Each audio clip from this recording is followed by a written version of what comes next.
In this video, we're going to start the last chunk of our second week of material on discrete probability distributions.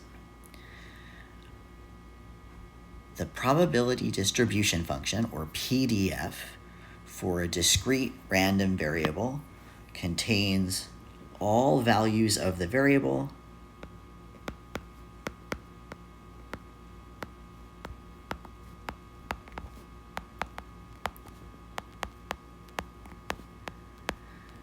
in other words, all of the possible outcomes in your sample space, and their corresponding probabilities.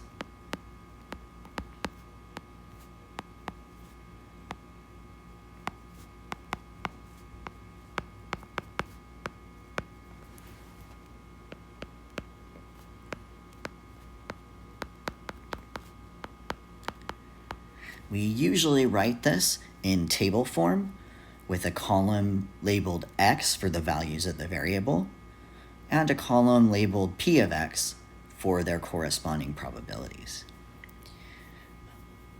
These tables and these PDFs, or probability distribution functions, should have two characteristics, and they are the same rules that all probabilities follow. The first is that for any individual p of x, the value should be between 0 and 1. So I can't have probabilities that are negative. I can't have probabilities bigger than 1.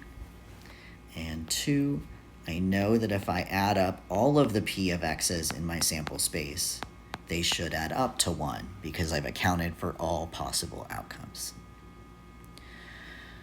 If you're asked to check whether a table represents a probability distribution function, these are the two things you look at. So you look at the column labeled p of x and you make sure all of the numbers are positive in between 0 and 1. And then you add down that p of x column and make sure they add up to 1.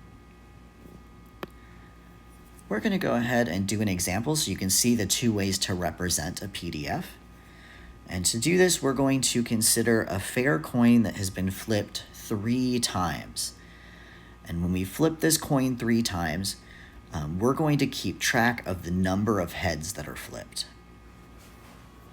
So I want to construct a table where x represents the number of heads and p of x represents the probability of getting that number of heads.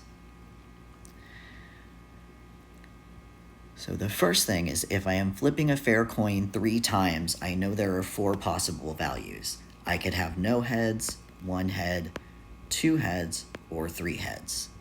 So there are 4 values that my random variable can take on. The next thing I need to do is figure out those probabilities. And to do that, I'm going to look at the sample space for flipping 3 coins. So I know I could get heads, heads, heads.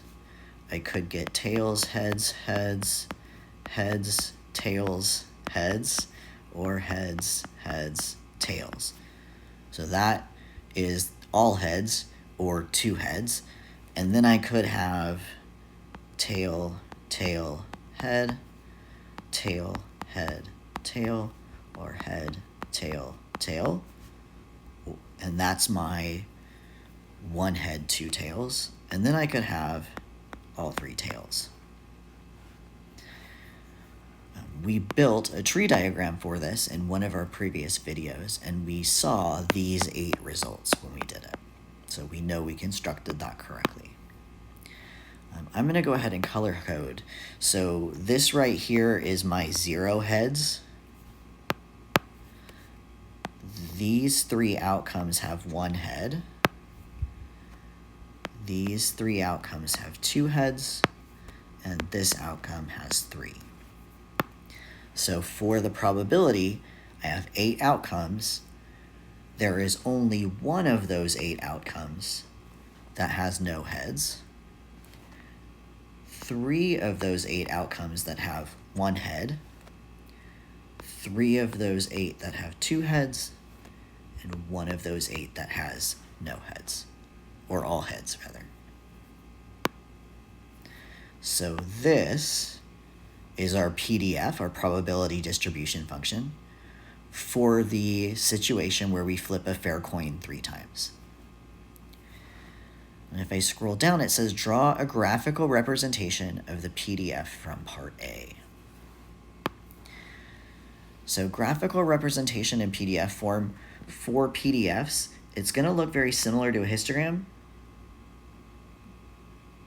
And I'm going to draw 2 axes, an X and a Y.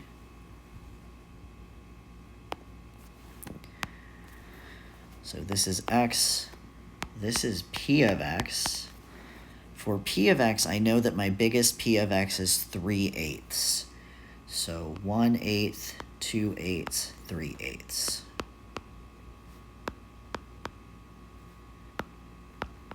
That'll fit all of my probabilities. And then along this side, I'm going to have 0, 1, 2, and 3. And I'm going to draw boxes around those X values. So I know from my table the probability that I get 0 heads is 1/8. So I'm going to draw a bar, and I'll do it in green here.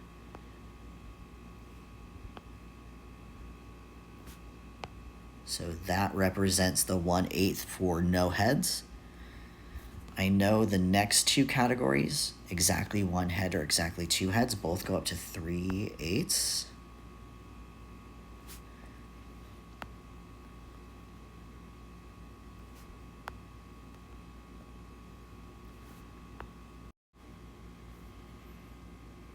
Okay, let's jump back in where we were. Sorry for that interruption. And then for exactly 3 heads, we know that was a probability of 1/8. So this is a graphical representation of that probability distribution function. And you'll notice one thing, this graph is symmetrical, which is nice. And I can clearly see that the center of this graph is at 1.5. Which makes sense if I flip a coin 3 times, because I expect half heads, half tails over a long run, and that's exactly what I'm seeing. All right, if you have any questions about probability distribution functions or how to make these tables or graphs, feel free to send me an email. Otherwise, I will see you in our next video.